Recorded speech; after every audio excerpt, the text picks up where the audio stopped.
শর্তহীন ভ্রমণ। আমি আবুল হাসনাত মিল্টন। আমার লেখা কবিতা, একটা প্রিয় কবিতা। আমাদের বন্ধুত্ব ছিল শর্তহীন।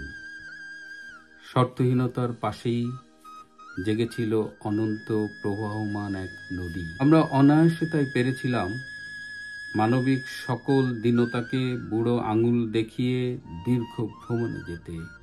আমাদের গন্তব্য পূর্ব নির্ধারিত ছিল। আমরা আগেই জানতাম দীর্ঘ ভ্রমণ শেষে আমরা নতুন করে কেউ কোথাও পৌঁছাবো না। যদিও শরীরে আমার ভ্রমণজনিত ক্লান্তি ছিল ঠিকই।